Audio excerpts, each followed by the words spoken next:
고로새서 말씀입니다. 신약성경 고로새서 신약성경 327페이지쯤이 되겠습니다.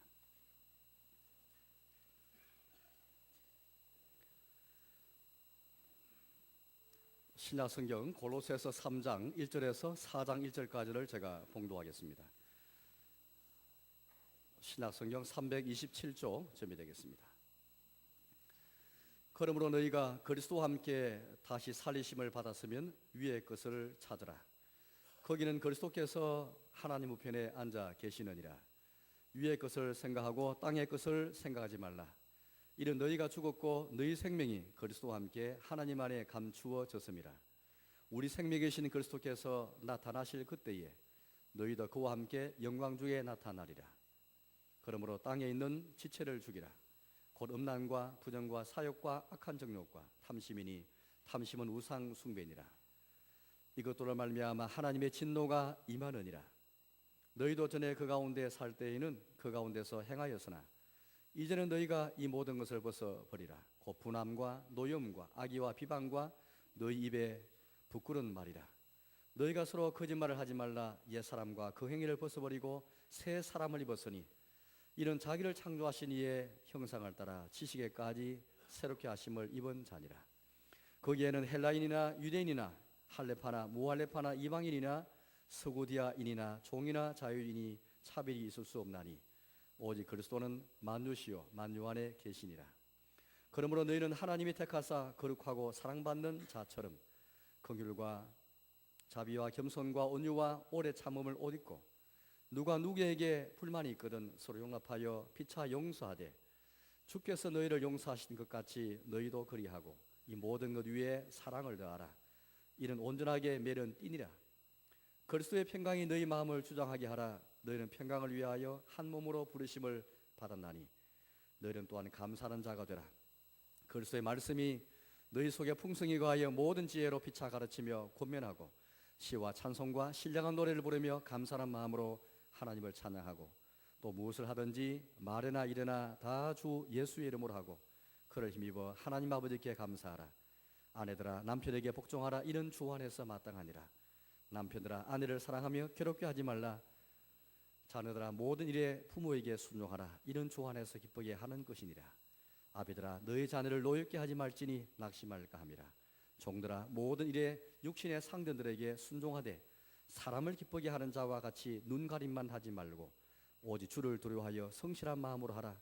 무슨 일을 하든지 마음을 다하여 주께 하듯 하고 사람에게 하듯 하지 말라. 이는 기업의 상을 주께 받을 줄 아나니 너희는 주 그리스도를 섬기느니라. 불의를 행하는 자는 불의의 봉을 받으리니 주는 사람을 위함으로 취하심이 없느니라.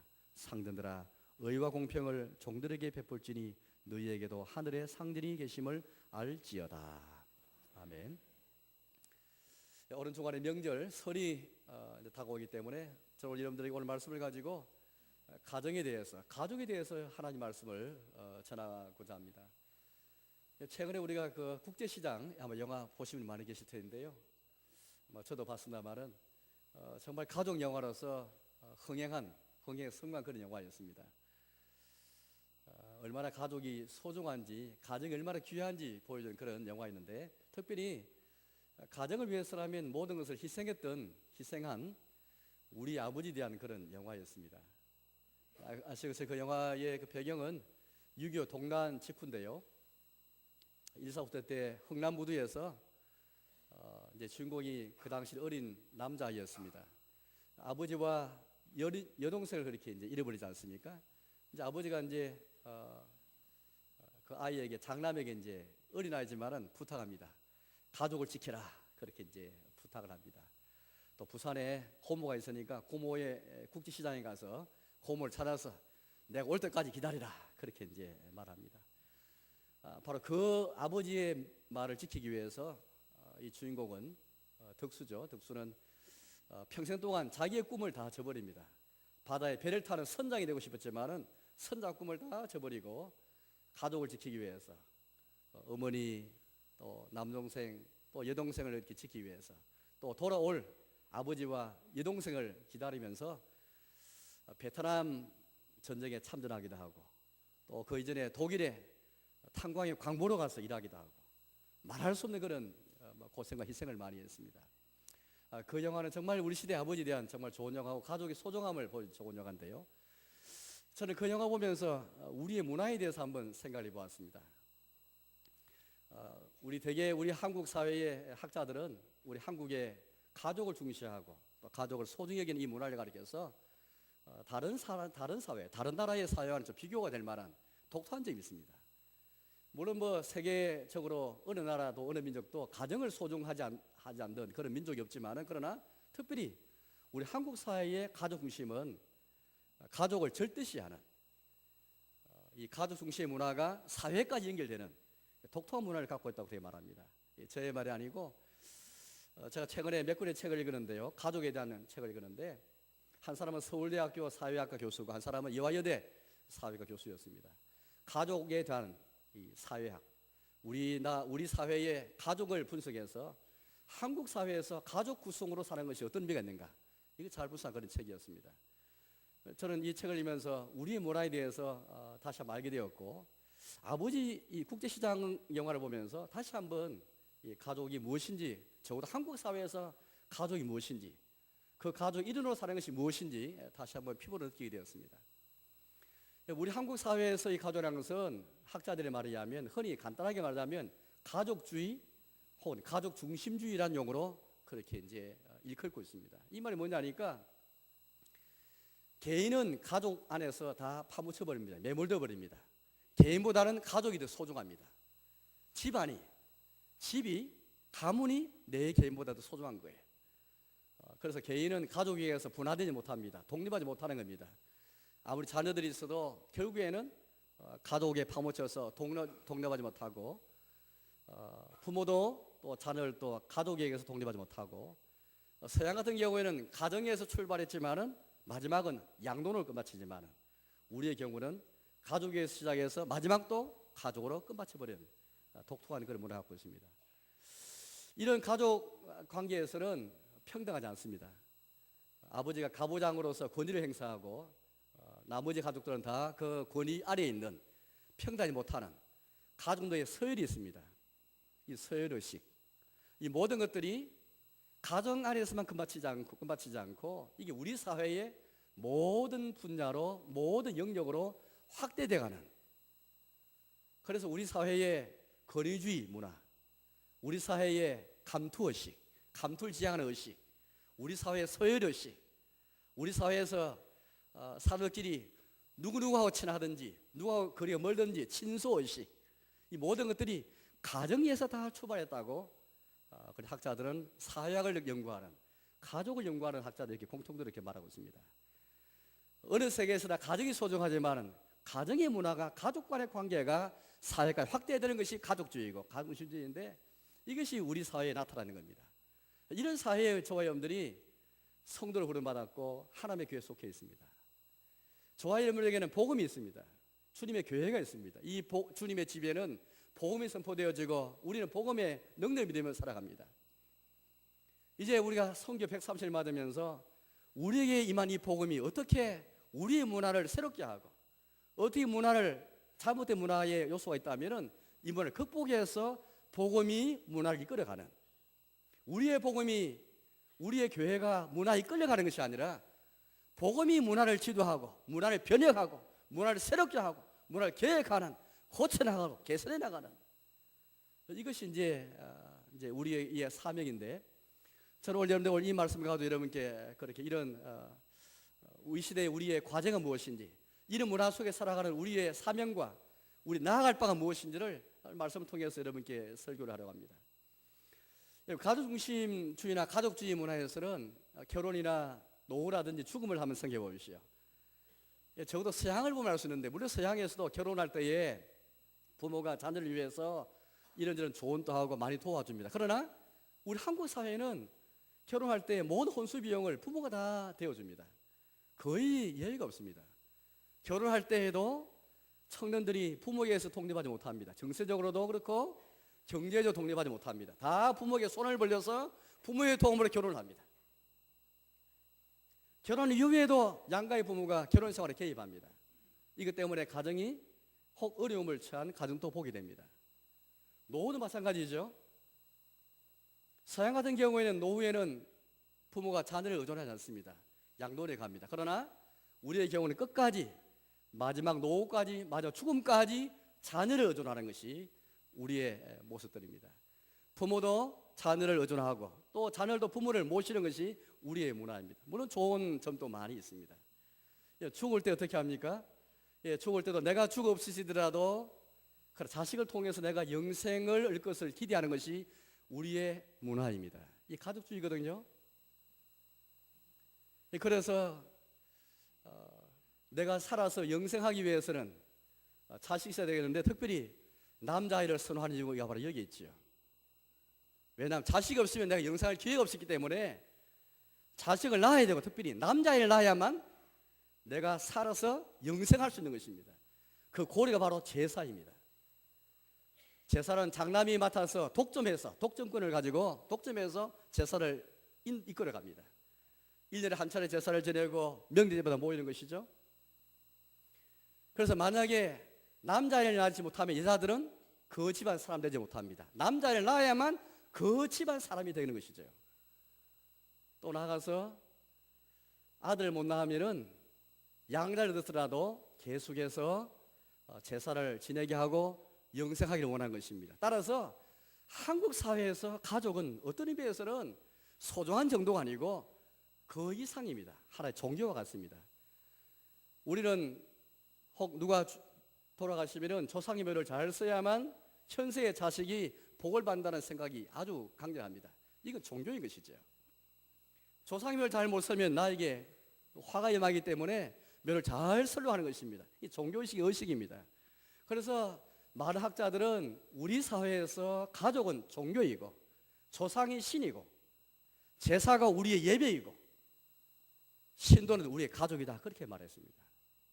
이런 가족주의가 사실은 역사 속에서 이전부터 신라시대든 고려시대에 들어온 것이 아니고 조선시대 가운데서도 조선 후기에 성리학과 유교를 통해서 우리나라 유입됐다고 말학자들 일치를 하고 있습니다.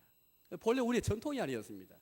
성리학, 유교를 통해서 우리 사회에 도입된 거예요. 이 가족 간의 가족 중심과 가족주의가 얼마나 우리 한국 사회 폐해가 많냐면은 앞서 말씀드린 것처럼 감투를 지향하고 서열이 있습니다.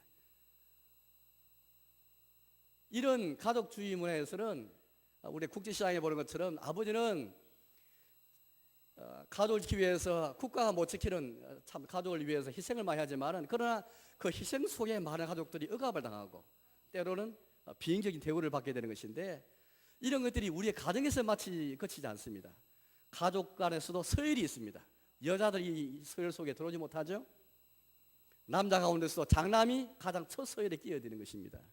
친소식이 여기서 나오게 되는 것이죠. 이런 것들이 우리 사회에 나가서 권위주의 문화로 다 나가게 되는 것입니다. 우리 사회의 권위주의 문화, 이건 군대에서 나온 게 아닙니다. 바로 우리의 가정에서 출발되어서 우리의 기업에서도 우리의 회사에서도 곳곳마다 서열을 따지지 않는 곳이 없습니다. 다 우리 가정에서 출발된 것이죠. 가부장제 문화 속에서 나온 것입니다. 이런 가부장이 권위를 가지고 행사해야만 희생하는 만큼 권위를 행사하는 것이고 또 권위를 강요받게 되는 것이기 때문에 자녀들이 여성들이 억압을 많이 받게 됩니다. 우리가 문화를 보면은 대개적으로 이런 가부장적인 권위 행사하는 곳에는 이런 컴플렉스가 있습니다. 흔히 오이디푸스 컴플렉스를 하는데요. 심리에서 많은 컴플렉스가 있지만 열등의식이 있지만 특별히 아버지에게 눌려서 살아가는 자녀들에게 부인들에게 특별히 이런 의식이 많습니다. 이 오이디푸스 컴플렉스는 아버지의 권위에 짓눌려 살아가면서 저항도 못하고 반항도 못하고 꾹 눌려 살아가면서 저항도 가끔 하지만 그러나 늘 권위의식에 짓눌려 살아갑니다. 그래서 어떻게 합니까? 어머니하고 결탁해서 아버지를 죽여버리죠. 그럼 아버지가 미운 겁니다. 어머니도 함께 아버지를 미워하고 나도 함께 미워하면서 결국 결탁해서 아버지를 죽여버린 것인데 이 열등의식이 가부장제 권위 행사된 곳에는 항상 나타나는 게 이 컴플렉스입니다. 권위주의가 나타나고 또 두 번째는 우리의 폐해란 것은 우리의식. 물론 우리가 우리의식이라는 게 좋을 수가 있습니다. 그러나 한편가 보면은 우리가 남이가 같은 혈연 속에서 같은 학연 속에서 같은 지연 속에서 우리와 남을 구분해 버린 것이죠. 이게 가족주의에서 나온 것입니다. 가족 간의 서열을 따지면서 가족 간의 우리의 가족, 남 가족과는 구분된 우리 가족을 지키기 위해서 나온 이 우리 의식이 우리 사회 곳곳에 설별되면서 같은 학연과 같은 지형과 같은 공통부모가 있는 그런 속에서 구분해버리면서 우리 가족, 우리 집단 문화가 나타나게 되는 것이죠. 혹시 이런 문화가 우리 교회도 들어올 수 있고 우리의 삶의 곳곳에 다 들어와 있습니다. 이 가운데 이런 문화 속에서 살아가는 우리 신자들, 초아님들이 하나님 자녀 부름받아서 성도를 부름받아가지고 우리 복음의 을 가진 저가인들이 어떻게 이 한복판에서 이 세상복판에서 어떻게 주님을 경외하면서 하나님을 섬기는 저들에게 어떤 모습으로 나타날 것인가. 이게 바로 우리의 숙제인 것입니다. 이게 우리의 고민인 것이죠. 아마 여러분들도 아마 이런 고민들을 많이 해보실 것이고 때로는 무력할 때가 많습니다. 왜냐하면 이 문화라는 것이 1년, 2년, 10년, 30년 만에 형성된 문화가 아니고 100년, 200년 혹은 그 이상 동안에 전개되면서 형성된 문화이기 때문에 문화의 표현이라는 것은 굉장히 높기 때문에 복음이 비록 우리에게 왔지만 이 복음을 가진 우리가 이 문화를 극복하는 것은 굉장히 쉽지 않습니다. 우리 개인이 함께 성령님 안에서 예수님 안에서 뭉쳐져야 되는 것이고 함께 우리식의 기독교 문화를 형성해야만 좋지 못한 유교 문화와 좋지 못한 모든 그릇된 행석과 악습을 고칠 수 있고 개선해 나갈 수가 있습니다. 오늘 하나님께서 우리에게 말씀하실 때 오늘 3장 읽었지만은 저는 먼저 여러분들에게 1장 말씀을 잠깐 좀 읽으려 하는데요. 1장 6절 말씀을 보도록 하겠습니다. 1장 6절을 먼저 읽어야만 3장 말씀이 되기 때문에 자 1장 6절의 말씀을 읽어보겠습니다. 제가 읽겠습니다. 1장 6절입니다. 이 복음이 이미 너희에게 이름에 너희가 듣고 참으로 하나님의 은혜를 깨달은 날부터 너희 중에서와 같이 또한 온 천하에서도 열매를 맺어 자라는 도다. 고로새에 있는 지역의 사람들에게 복음이 임하였습니다. 복음이 이르렀습니다. 복음이 이르렀을 때에 어떻게 되었습니까? 은혜를 깨닫고요. 그 다음 나아가서 너희 중에서와 같이 온 천하에서도 열매를 맺어 자란도다. 열매를 맺고 자라게 되었습니다. 그들 안에서와 같이, 그들 안에서뿐 아니라 온 천하에서 복음이 우리에게 임한 지가 130 역사를 갖고 있습니다. 그동안 우리의 신앙 행태를 한번 생각해 보십시오. 오늘 저희는 솔직하게 한번 우리 자신과 또 우리 이웃들과 우리 교우들과 우리 한국 사회 살아가는 한국 교회, 우리 스스로의 우리나라의 교인들의 신앙 행태를 보십시오. 물론 이것은 한국적인 것은만은 아닙니다. 대개 보면 예배당 중심입니다. 예배당 안에서는 기도를 많이 하고 찬송하는데 예배당 바깥을 벗어나서 집에 있든지 혹은 직장에 있든지 혹은 어디에 있든 간에 골방에 있든 간에 그 속에서도 하나님을 찾고 기도하고 찬송하십니까? 복음이 우리에게 임하였을 때 은혜를 깨닫고 우리 중에서처럼 뿐 아니라 온 천하에서, 이 온 천하라는 말은 예배당을 벗어나는 그런 말이지 않습니까? 예배당 안에서뿐 아니라 온 천하에서. 3장 말씀 보시면은 처음에는 교회가 나옵니다. 교회 안에서 교회 생활이 어떠한가? 그다음 오늘 3장 18절에서 21절까지는 가정을 말하고 있습니다. 가정과 가족을 말하는데 가정 안에서 열매를 맺어 자라는가?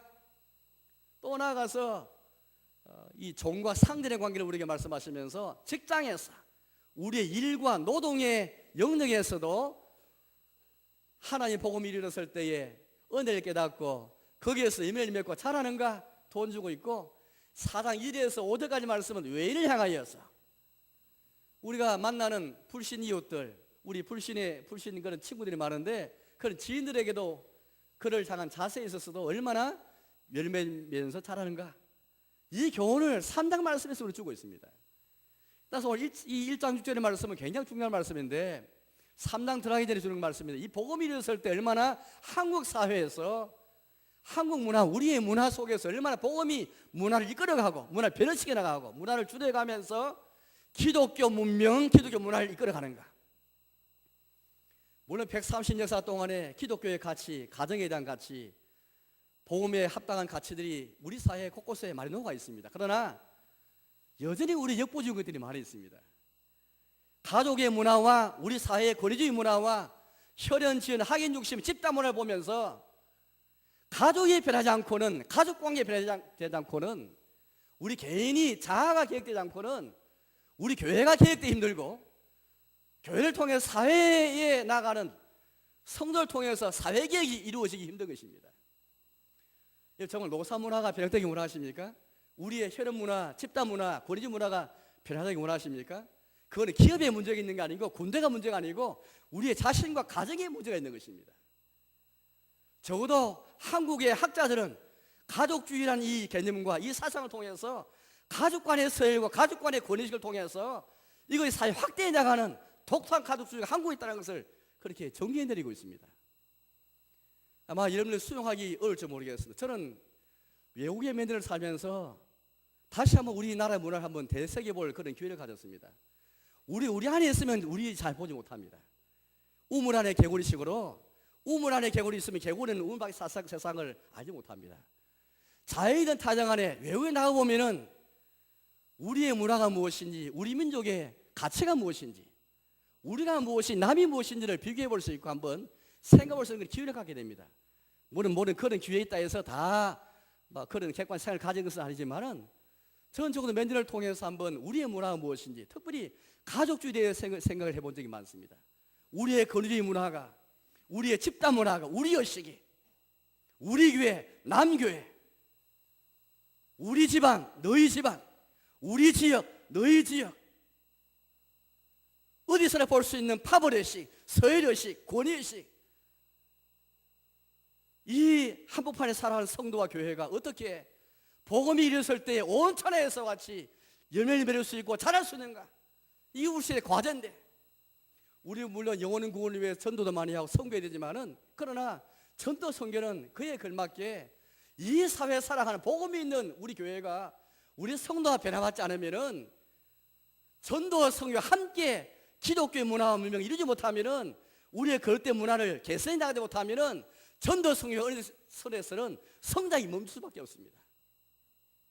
이제 130일 맞이하는 저들이 다시 한번 복음에 돌아와서 하나님께서 우리에게 뭐라 말씀하시는지, 하나님께서 오늘 우리 이 시대를 살아가는, 이 문화 속에 살아가는 우리 신자와 교인들이, 기독인이 이 가운데서 어떻게 하나님을 경외하면서 하나님의 말씀을 따라 순종하며 살아갈 것인지 우리 구체적으로 이렇게 말씀해 주기 원하십니다.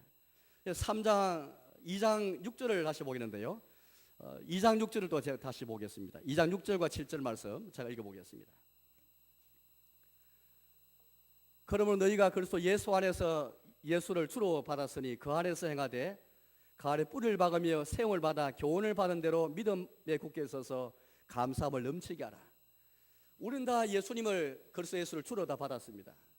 그런데 우리 신앙생활은 예수님을 주로 받는 것에 그치지 않고 더 나아가야 되지 않습니까? 그게 이후에 말씀이 나옵니다. 그 안에서 행하되 그 안에 뿌리를 박으며 세움을 받아. 우리가 받은 말씀, 이 말씀드립니다. 예수님을 주로 받을 뿐 아니라 주님으로 인정하고 주로 받기는 잘 받는데, 과연 예수님 안에 행하기 위해서 예수님의 뿌리를 박는가, 뿌리를 내리는가, 얼마나 이 뿌리가 깊고 견고한가, 세움을 입는 그런 우리 모습인가. 우리 한국교회, 우리 이 한국 문화 속에 살아가는 우리 저와 여러분들이, 우리 한국의 전체가 얼마나 예수님 안에 행하면서 예수님 안에서 뿌리를 내리면서 깊게 내리면서 경과 세움을 입는, 그래서 온 천하에서 열매를 맺으며 자라는 그런 우리의 삶인가. 뿌리가 튼튼한, 뿌리가 깊이 내려져야만 그 나무가 잘 자라게 되어 있습니다. 또 세움을 입는 것은 건물에 비교할 수 있는데, 건물의 기초가 튼튼해야만, 견고해야만 그 위에 세워지는 건물이 잘 올라갈 수 있습니다. 그래서 예수님 안에 뿌리를 내리고 예수님 안에 세움을 입는 그런 우리의 삶인가. 3장에서 돌아오겠습니다. 3장 10절을 읽어보겠습니다. 3장 10절인데요, 새 사람을 입었으니 이런 자기를 창조하신 이의 형상을 따라 지식에까지 새롭게 하심을 입은 자니라. 우리 신자를 가리기 위해서 새 사람이라고 이렇게 말씀하고 있습니다. 우리 신자들은 다 예수님 안에서 거듭난 새롭게 출생한 자들이죠. 어머니의 배에서 우리가 출생하였고 이제 두 번째 출생을 입은 자들인데, 예수님 안에서 하나님의 피조물로 새롭게 거듭나고 주님의 자녀로 새롭게 출생하였습니다. 그 모습을 가리기 위해서 새 사람이 입었다라고 말씀하고 계신데, 자기를 창조하신 이에 하나님의 창조주 하나님께서 다시 우리에게 새로운 창조를 주신 것이죠. 자기를 창조하신 이의 형상을 따라 지식에까지 새롭게 하심을 입은 자니라. 과연 저와 여러분들이 한국 문화 속에서 새 사람으로서 한국 문화 속에서 어떻게 창조 하나님의 형상을 따라서 그분을 닮아가지고 지식에까지 새롭게 하실 입은 자의 모습으로서 우리 사회에 비춰지고 우리 이웃들이 비춰지고 있는가? 이 온천하에서 열매를 맺는다 했을 때 온천하에는 3장 말씀을 본 것처럼 3장 1절에서 8절까지는요 출발을 먼저 예수님을 향한 자세에 대해서 먼저 말하고 있습니다.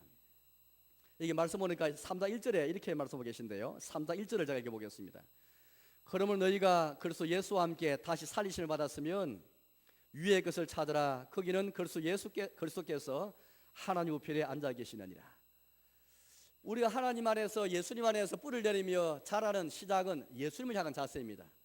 얼마나 예수님 안에 있으면서 예수님이 이 하나님 보좌 우편에 계신데 그 위에 계신 예수님을 향해서 우리의 삶이 나아가면서 위의 것을 찾는, 예수님과 함께 죽었고 다시 일으킴 받은 저들이, 부활한 저들이, 새 생명 입은 저들이 다시 예수님에게 올라갈 그때까지, 예수님과 우리가 하나 될 때까지, 몸과 머리는 분리할 수 없잖아요.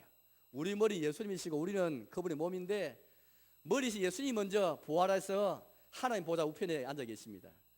몸이 저도 이 땅에 있는데 언젠가 머리와 몸이 하나가 되어야 하는 것처럼 예수님과 우리가 하나 될 것입니다. 하나가 되기까지 몸은 머리를 항상 찾고 갈망하고 그리워할 것입니다. 그 원리를 우리에게 말씀하고 계신 것이죠. 위의 것들 찾으라. 예수님 안에서 예수님을 찾는, 예수님을 지향하는, 늘 예수님만을 바라보는 갈망하는 그런 삶이 이런 자세가 있는가? 이것을 출발해가지고 9절부터 쭉 나가보시면은 교회에서 삶, 교회 생활에서 얼마나 열매를 맺는가 그렇게 도전을 주고 있습니다. 너희가 서로 지체가 됨이라. 너희가 서로 거짓을 버리고 서로 용서하고 용납하고 서로 사랑하라. 그래 우리 말씀하고 계십니다. 그런 다음에 오늘 3장 18절 말씀 보니까 가정에 관한 말씀을 주시는데요, 제가 다시 읽어보겠습니다. 3장 18절에서 21절까지 제가 읽어보겠습니다. 아내들아 남편에게 복종하라. 이는 주 안에서 마땅하니라. 남편들아 아내를 사랑하며 괴롭게 하지 말라. 자녀들아 모든 일에 부모에게 순종하라. 이는 주 안에서 기쁘게 하는 것이니라. 아비들아 너희 자녀를 노엽게 하지 말지니 낙심할까 함이라. 방금 이거 요 말씀에서 이제 온천에서 자랄 열매, 새 사람으로 살아갈 그 열매를 가정에 우리에게 그렇게 말씀하고 계시는 것이죠. 그러나 한국교회는 지금까지 예배당 중심이었고 신앙생활 형태를 본다는 말이죠. 예배당 중심의 생활만 강조하였고, 또 하나는 일상생활에 강조하지 못했습니다. 뭔가 특별한 것, 뭔가 특별하게 뭔가 어떤 계기를 마련하고 특별한 체험, 특별한 어떤 은혜, 특별한 무슨 이 복을 받는 그것만을 그렇게 늘 갈구하여 드렸습니다.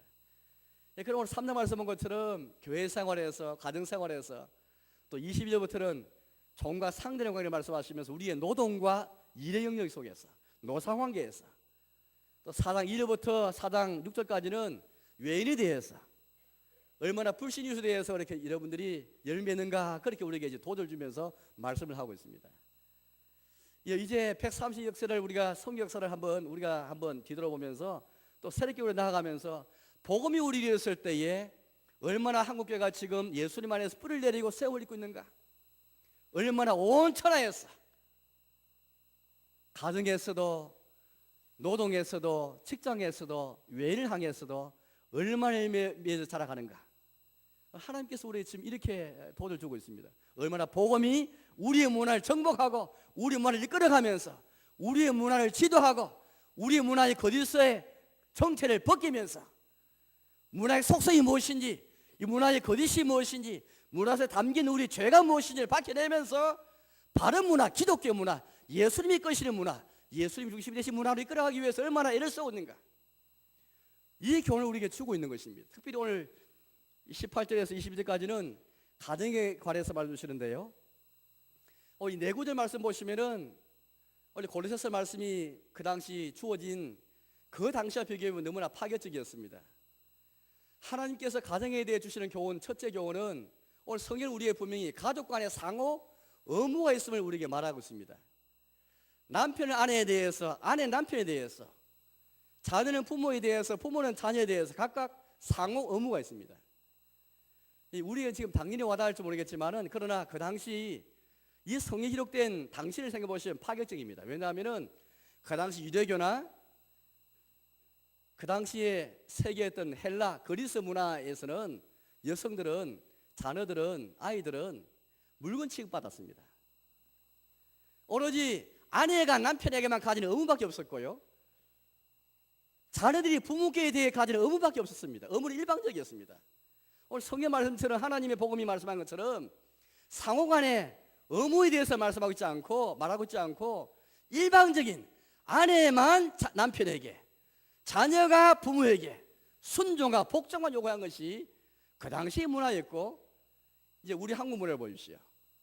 우리 유교 문화 가족주의라고 칭하고 있지만은 우리 문화를 보시기 바랍니다. 우리 문화 속에서 남편 아내에 대한 의무를 강조하던가요?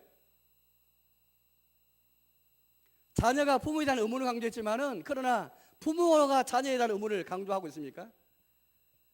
아마 여러분 여성들이나 남성들 이런 표현을 아마 많이 들어보실 것인데, 제가종부, 시가종부, 망부종자라는 표현이 있습니다. 제가종부, 여성에 관한 그런 의무를 가리키는데, 여성이 집안의 일까지 출가하지 않았을 때에는 종부, 부모 아버지에게 순종하고, 시가종부, 시집간 그 집에서는 남편에게 복종하고, 지압이 남편이 죽으면은 망부종자라, 자식에게 순종하는 것. 여성은 철저하게 살았으든 간에 아버지에게, 남자에게, 아버지에게, 남편에게, 아들에게 순종하는, 이게 여성력이 일방적으로 그렇게 당했던 의무가 강조된 것이 우리의 문화였습니다. 남존여비 사상에서 우리 헌금 유교 문화를 그렇게 이끌지 않습니까? 남존여비, 남자는 종려이고 여자는 비하하는 것, 이게 우리 문화입니다. 우리 문화 가운데 흔히 여성들을 가리켜서 부엌대기, 여편네, 흔히 이런 말들 많이 하고 있지 않습니까? 이런 문화가 다 남녀비에서 나오는 문화들인데, 이게 우리 문화들입니다.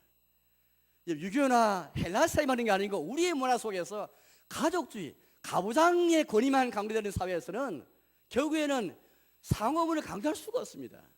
그런 이런 문화 속에서는 가족들이나 자녀들이 상처를 받게 되어 있습니다.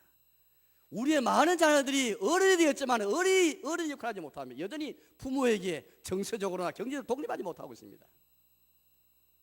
개 손을 벌리고 생각도 아예와 같고 늘 오이디푸스 컴플렉스에 갖추어서 부모에게 저항만 할 뿐이지, 아버지를 미워할 뿐이지, 이 아버지를 용납해야만 어른이 되는데, 그 아버지 이해해야만, 용서해야만 어른이 되는데, 여전히 어른이 되지 못한 자녀들이 너무 많이 있는 것입니다. 이게 바로 우리의 문화지 않습니까? 물론 여기 보니까 아내들아 남편에게 복종하라, 또 자녀들아 모든 일에 부모에게 순종하라 말씀하는 것처럼 혹시 이렇게 생각할지 모르겠습니다. 그럼 뭐 고대 세계, 헬라 세계든 유대교든 혹은 우리나라 문화이든 간에 아내들이 남편에 대해서, 자녀 부모에 대해 순종을 요구했는데, 뭐 성경 말씀도 같은 게 아니네요, 다른 게 아니네요, 같은 것이네요, 여전히 복종과 순종을 요구하네요, 이렇게 말할지 모르겠습니다. 그러나 여러분들, 상호간의 의무를 강조할 뿐 아니라 여기에 나와 있는 복종 순종은 이제는 새로운 차원의 순종입니다. 남편이 혹은 자녀 부모가 행할 의무를 강조하고 있을 뿐 아니라 동시에 나가서 이 순종 복종은 예수님 안에서 새롭게 해석되어진 새 사람에 합당한 새로운 순종이, 새로운 차원의 순종과 새로운 차원의 복종입니다. 유대교에서나 혹은 헬라 세계에서, 헬라 문화에서나 유교 사회에서 요구하는 복종과 순종과 다른 차원의 것들입니다. 먼저 하나님께서 우리에게 가정에서 가족 간의 상호 의무를 말씀하십니다. 남편 여러분, 아내를 사랑하십시오. 아내 여러분, 여전히 남편에게 복종하십시오. 부모 여러분, 여러분의 자녀를 노엽게 하지 마십시오. 그리고 자녀 여러분, 우리 부모에게 순종해야 됩니다. 상환의 의무에 대해서 주께서 우리 말씀하시오. 이 복음을 가지고 우리의 문화를 극복해라, 우리의 문화를 정복해 나가라. 이 정복하지 못하면은, 한번 상상해 보세요. 결국에는 이 가족 간의 관계가 문제되어지면은, 우리 아시는 것처럼 우리 사회의 모든 대인 관계는 가정에서 가족 간의 관계에 출발되어집니다. 가족 간의 관계를 어떻게 형성할 것이냐가 따라서 장차 사회에 나가서 어떻게 사람들과 관계 맺을 것인가 다 그렇게 좌지우지되어지고 작용을 하게 되는 것입니다. 그렇다면 우리 사회의 권위주의 문화, 우리 의식을 가진 그 집단 문화 속에서 잘못된 관계를 형성하기, 개혁하기 위해서는 가족 간의 관계를 개혁해 나가지 않으면 불가능한 것입니다. 첫째, 우리는 가족 간의 상호물 관계뿐 아니라 두 번째는 가족을 서로 인격적으로 존중해야 됩니다. 남편 아내를 존중하고 아내 남편을 존중하고 부모는 자녀를 존중하고 자녀는 부모를 존중하는 것입니다. 이 고대 세계에서 헬라 세계에서 아내들이 비인격적인 취급을 받고 어디에 보니까 괴롭게 하지 말라 말씀을 계시고 또 노엽게 하지 말지 낙심할까 함이라 그렇게 여성에 대해서 자녀에 대해서 말하고 있는데 그 당시 고대 문화에서 여성들이 괴로워하는 것은 부당한 일이 아니었습니다. 남편 때문에 여성들이 괴로워하는 것은 결코 부당한 것이 아니었습니다. 그 당시 그게 문화였습니다. 유교 사회에서 자녀들이 낙심하는 것은 부당한 일이 아니었습니다. 유교 사회에서 여성들이 괴로워하는 것은 그 당연한 것이었습니다. 이게 우리의 문화였습니다. 그럼 오늘 주께서 우리에게 말씀하십니다. 괴롭게 하지 말라, 노엽게 하지 말지 낙심할까 함이라. 무슨 말입니까? 가족 간의 상호 의무가 있을 뿐 아니라 가족 한 사람을 존중하라, 인격을 존중하라, 그런 말씀하십니다. 자녀에게도 아이들에게도 인격이 있고 어르신에게도 노인들에게도 인격이 있음을 우리에게 말하고 있지요. 존중하라, 그렇게 말씀하십니다. 인격을 존중하라는 말은 다른 말로 하면은 이제 부모는 자녀를 의존하지 말라, 그런 말과 똑같은 것입니다. 독립해라. 독립하지 않으면은 인격적으로 대할 수가 없습니다. 인격적인 관계를 맺을 수 없죠. 동등하게 인격적인 관계를 맺기 위해서는 독립해야 되는 것입니다. 부모는 자녀에게 독립하고 자녀는 부모에게 독립해야 됩니다. 오늘 우리 한국 사회에서 많은 부모들이 지나칠 정도로 자녀를 의존하고 있고 자녀 역시 너무 지나칠 정도로 부모를 의존하고 있는 가운데 있습니다. 독립하지 못하는 것이죠. 어른이었어도 결혼했어도 여전히 독립하지 못하고 심리적으로 정신적으로 경제적으로 여전히 아이처럼 그렇게 살고 있는 것이죠. 섭섭하게 들을지 모르겠지만은 부모 여러분 노후나 여러분 죽음을 생각하실 때에 자녀를 의존하지 마시기 바랍니다. 자녀 여러분, 우리 여전히 결혼 후에도 부모님을 공경하고 부모님의 조언을 구해야 되겠지만 그러나 부모님에게 독려하십시오. 우리 부모님 공경하는 것과 자녀를 사랑하고 또 부모에게 순종하는 것은 독립하는 것과는 다른 차원인 것입니다. 구분해서 우리가 생각할 필요가 있는 것입니다. 가족을 서로 인격적으로 존중하기 위해서는 독립해야만 가능합니다. 오늘 주 안에서라는 말이 여러 번 나오고 있는데요. 주 안에서 마땅하니라, 주 안에서 기쁘게 하는 것이니라. 이 네 구절뿐 아니라 여러 곳에서 죽게 하듯 하고 항상 주님 중심인 것을 우리가 말하고 있습니다. 가족 관계든 가정생활든 간에 예수님 안에서, 주님 안에서 다 가능합니다. 예수님이 우리의 표준입니다.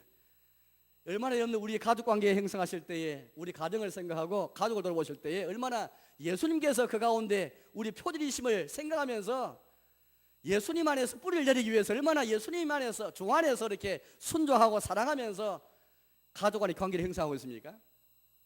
여러분 가정에서도 예수님이 주인이십니까? 가족 간의 관계에서 예수님이 정말 우리의 주가 되셔서 그 주님의 통치를 받고 있고 주님의 다스리심을 받고 있는 가운데 가정생활과 가족 간의 관계를 맺어가십니까? 예수님 안에서 우리 가정생활을 보신다 하면 조상은 우리의 부모가 신이 될 수가 없습니다. 유교 문화에서 조상이 신입니다. 제사는 종교입니다. 그러나 주 안에서 아무리 가정이 소중하고 가족이 소중해도 예수님만큼 높을 수는 없는 것입니다. 주 안에서 마땅하고 주 안에서 이뻐야 하는 것이니라. 아무리 가족이 소중해도 예수님만큼 높아질 수 없고 아무리 부모가 높아도 예수님만큼 우리 주님만큼 높아질 수가 없는 것이죠. 자식이 아무리 소중해도 예수님만큼 높아질 수가 없습니다. 다 예수님 안에 있는가? 우리 유교 사회에서는 가족주의에서는 개인이 가족에게 함몰돼 버리고 매몰돼 버리는데 우리 아이들이 우리 부모가 그렇게 가족을 지키기 위해서 희생하면서까지 이렇게 지금까지 그렇게 해왔지만은 오늘 성경 말씀 보시면은 한 개인이 얼마나 중요한지 아내도 괴롭게 말고 아이들도 낙심할까 두려워해라. 낙심할까 그렇게 함이라 말씀하시면서 본래 여성들이 아이들이 낙심하기 쉽고 괴로워하기 그렇게 쉬운 존재들입니다. 이걸 깨닫고 그렇게 하지 말라. 개인이 한 인격이 가족 이름으로 가족을 희생한다는 이름으로 그렇게 매몰시키지 마라. 오늘 서로 독립하라. 오늘 하나님께서 이 가치를 우리에게 지금 말씀하고 계시는 것입니다. 다가오는 설명절 때 여러분 오늘 이 말씀을 가만히 생각해 보시면서 하나님께서 우리에게 이 가족과 가정을 주셨습니다. 하나님께 주신 분목들이고 기업들이죠. 우리의 하나님 주신 것으로 생각하고 받아들이면서 오늘 하나님이 요구하신 이 가치 한번 순종해 보십시오. 상환의 의무가 있음을 한번 기억하면서 남편들은 아내를 사랑하고 아내 남편에게 순종하고 또 부모는 자녀를 노역해 하지 말면서 낙심할까를 두려워하고 자녀들은 더욱더 모든 일에 부모에게 순종하는 가운데 또 각 가족을 인기적으로 한번 존중해 보시기 바랍니다. 이를 위해서 저 생각에는 지금까 우리가 하나님 앞에서 잘못된 우리 가정의 모습이 있으면은 서로 용서하고 서로 화해하는 모습이 필요한 것입니다. 우리가 서로 상호 의무를 다하기 위해서 혹은 서로 존중하기 위해서는 우리 가족 간에 잘못한 것, 관계에서 그릇된 것, 우리가 상처 주고 잘못된 것, 자녀는 부모를 용서하고 남편은 아내를 용서하고 아내는 남편을 용서하고 형제가 형제를 용서하는 화해와 화목이 먼저 이루어져야만 이게 가능합니다. 용서하면서 화해하면서 우리가 서로 상환의 의무를 존중하면서 인격을 존중하면서 예수님 안에 우리 가정이 있도록 그래야만 우리 가정에서도 열매를 맺고 온 천하에서도 우리 신자가 교회가 자랄 수 있고 나아가 교회와 신자를 통해서 우리 한국 사회가 복음을 통해서 문화를 전복해 나가는 문화를 이끌어가는 그런 모습을 기대할 수 있는 것입니다. 우리 사랑하는 교회 여러분, 우리는 지금까지 너희미아 말씀을 통해서 교회의 계약이 무엇인지 교회 계획이 무엇인지를 우리 보는 가운데 그 가운데 하나 가정도 그 핵심 가운데 있다는 것을 보았습니다. 가정이 부패하면 교회가 계약에 빠지고 가정이 개혁되면 교회가 개혁되는 것을 함께 보았습니다. 교회가 서고 교회가 망하는 것, 우리 교회를 통해서 한국 사회가 망하느냐 한국 사회가 흥하느냐 것은 우리 가정에 달려있습니다. 그 이전에 물론 우리 자아에 달려있지만 우리 각자가 예수님 안에 뿌리를 내리고 자아의 계획과 더불어서 가정이 우리 가족관계가 개혁되지 않고는 결단과 집단주의 문화, 우리 고리움을 청산할 수 없고 우리 아이들이 가족들이 상처 속에서 회복될 수가 없습니다. 우리에게는 우리 연약하고 우리 미숙하지만은 우리에게는 복음이 있습니다. 복음이 너희에게 이미 이름에 은혜를 깨닫는 날부터 너희 중에서와 같이 온 천하에서도 열매를 잔도다라고 우리 말씀하고 계십니다. 이제 말씀에 들어가겠습니다. 사랑하는 교회 여러분, 이제 우리가 이 문화 속에서 저와 여러분들이 성도를 부름받고 사명받고 과제를 받았습니다. 우리 교회가 이 사명 앞에 서 있습니다. 어떻게 우리가 이 문화 속에서 주님을 경외하고 그것을 예수를 주로 받는 가운데 뿌리를 내리고 샘을 볼 것인지를 한번 우리가 진지하게 생각하면서 순종해야 되겠습니다. 이번 명절을 계기로 해서 가족 간의 관계가 개혁되는 가운데 복음이 우리의 문화를 개혁해 나가고 우리의 삶을 개혁해 나가고 우리 삶을 개혁해 나가는 이 꿈과 이 소망 가지면서 출발은 우리 자신이고 우리의 가정인 것입니다. 그런 가운데 주님의 교회를 보면서 우리 사회를 바라보면서 하나님이 거느리시고 주가 통치하시는 주의 나라 기독교 문명 기독교 문화를 통해서 하나님 나라 든든히 세워지는 이 사명을 감당하고 이 은혜를 경험하는 저와 여러분 되시기를 주님의 이름으로 축원합니다. 함께 찬송 부르겠습니다. 559장을 찬송하겠습니다. 559장입니다.